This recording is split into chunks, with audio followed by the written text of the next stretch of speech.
दोस्तों, कई लोगों की जान लेने वाला एक खूंखार आदमी जिसका नाम लेने से ही लोगों के रोंगटे खड़े हो जाएं और उसे देख लोग अपना रास्ता ही बदल लें। क्या वो आपके समझाने पर उस काम को करना बंद कर देगा?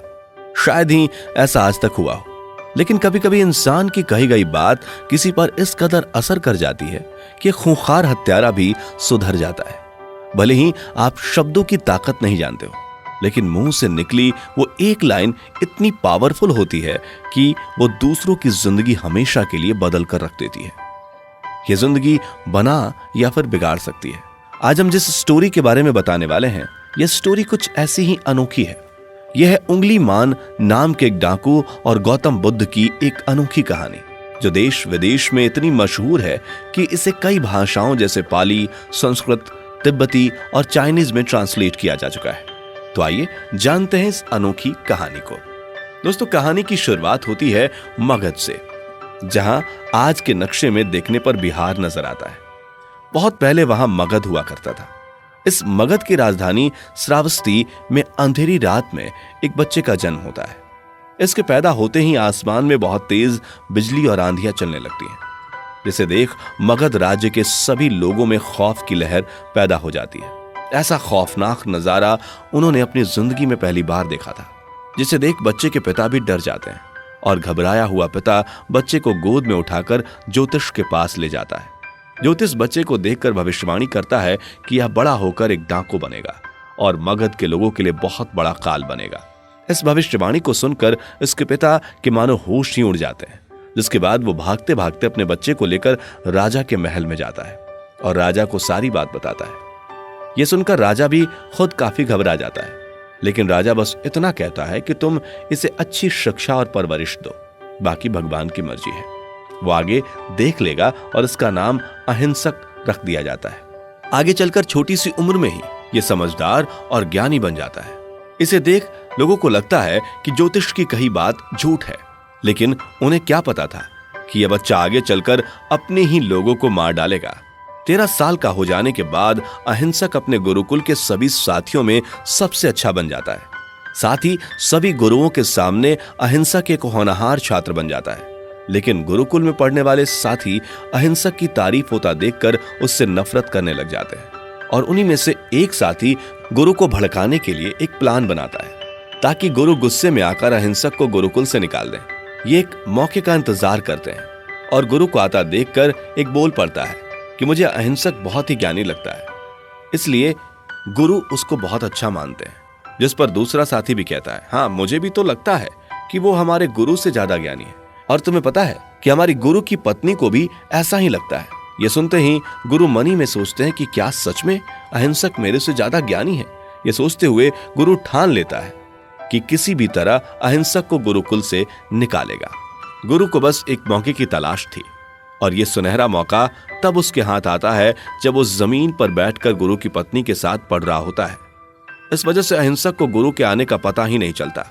ये देख वो गुस्से में कहता है कि मेरे आने पर तू अभी तक बैठा है। अहिंसक अपने गुरु के सामने गिड़गिड़ाते हुए माफी मांगता है, लेकिन इससे अच्छा मौका गुरु को कहां मिलने वाला था।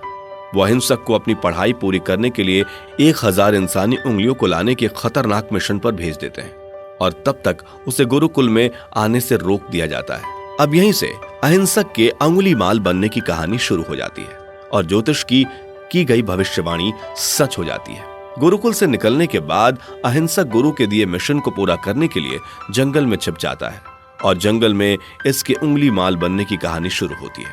जंगल में जो भी राहगीर आता, अंगुली माल उसे जान से मार देता और लूटकर उसकी उंगलियों को काटकर माला बनाकर पहन लेता, जिसके बाद लोगों ने इसका नाम अंगुली माल रख दिया।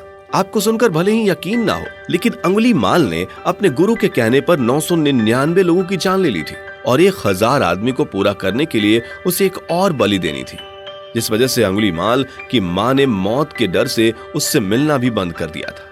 उंगली माल का खौफ उस समय पूरे मगध में इस कदर फैल रखा था कि सूरज के डूबते ही गांवों में दूर दूर तक कोई नजर नहीं आता था। सब अपने घरों में छिप जाते थे और इसी आतंक के बीच एक बार मगध के एक गांव में गौतम बुद्ध आते हैं। वो देखते हैं कि सूरज डूबने से पहले डरे सहमे चिल्लाते हुए लोग अपने अपने घरों में छिप रहे हैं। लोगों को डरा सहमा देख बुद्ध इसकी वजह पूछते हैं गांव वाले बताते हैं कि उंगली माल ने 999 लोगों को मार दिया है। अब वह 1000 आदमी को पूरा करने के लिए एक और बलि लेना चाहता है। इस वजह से सूर्यास्त होते ही यहां कोई नहीं रुकता। ऐसा कहकर वो आदमी गौतम बुद्ध को सलाह देता है कि वे जल्द से जल्द यहां से चले जाएं। बुद्ध पूछते हैं कि वो कहां रहता है, जिस पर वो आदमी एक जंगल की ओर इशारा करता है। जिसके बाद बुद्ध अंगुलीमाल को सही रास्ते पर लाने के लिए अकेले उस जंगल में जाने का फैसला करते हैं जहां अंगुलीमाल का आतंक था।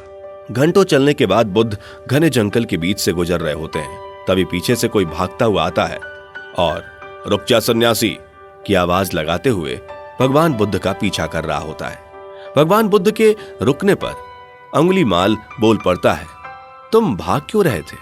जिस पर बुद्ध कहते हैं कि भाग तो तुम रहे थे, मैं तो बस चल रहा था। ये सुनकर अंगुलीमाल बहुत गुस्से में आ जाता है और चिल्लाकर कहता है, सन्यासी, क्या तुम्हें मुझसे डर नहीं लग रहा? ये देख, मैंने कितने लोगों को मारकर उनकी उंगलियों से माला बनाकर पहन रखी है। मेरे नाम से पूरा मगध कांपता है। जिस पर बुद्ध अंगुलीमाल से कहते हैं कि डरना है तो उससे डरो जो सचमुच ताकतवर हो। अंगुलीमाल जोर जोर से हंसते हुए कहता है, तो तुम मुझे ताकतवर नहीं मानता? मैं तो एक बार में 10-10 लोगों का सर काट सकता हूं। बुद्ध अंगुलीमाल से कहते हैं कि अगर तुम सच में ताकतवर हो तो क्या तुम सामने के एक पेड़ से 10 पत्तियां तोड़कर ला सकते हो? यह सुनकर वो हंसता हुआ 10 पत्तियां तोड़कर ले आता है। फिर बुद्ध कहते हैं कि अब इन पत्तियों को वापस उसी जगह पर लगा सकते हो। यह सुनते ही अंगुलीमाल का गुस्सा 7वें आसमान पर पहुंच जाता है। वो गुस्से से भर जाता है और पूछता है कि यह कैसे हो सकता है? टूटी हुई चीज वापस कैसे जुड़ सकती है? अंगुलीमाल के इस सवाल पर बुद्ध कहते हैं कि तुम मुझे बताओ कि जिन लोगों की हत्या तुमने अब तक की है उसका अधिकार तुम्हें किसने दिया? ये सब तुम किसके लिए करते हो और इस लूटे हुए धन का क्या करते हो? अंगुलीमाल कहता है कि जिन चीजों को मैं लोगों से लूटता हूं वो अपने मित्रों में बांट देता हूं। इस पर गौतम बुद्ध उसे बताते हैं कि हत्या, डकैती जैसे पाप तुम खुद करते हो, इसलिए जो पाप तुमने अपनी जिंदगी में किए हैं इनकी सजा तुम्हारे मित्र नहीं, तुम खुद भुगतोगे। गौतम बुद्ध की यह बात सुनकर अंगुलीमाल की आंखों से आंसू निकलने लग जाते हैं। उससे अपनी गलतियों का एहसास हो जाता है और अंगुलीमाल गौतम बुद्ध का शिष्य बन जाता है। यह कहानी बताती है कि कैसे एक गलत गुरु भी एक व्यक्ति की जिंदगी को अंधकार से भर सकता है और कैसे किसी की दी हुई अच्छी शिक्षा बुरे इंसान को सही मार्ग पर ला सकती है। आपको यह जानकारी कैसी लगी? कमेंट करके बताइए। वीडियो को लाइक एंड शेयर कर देना और ऐसे ही दिलचस्प वीडियोस के लिए चैनल को सब्सक्राइब भी कर देना। धन्यवाद।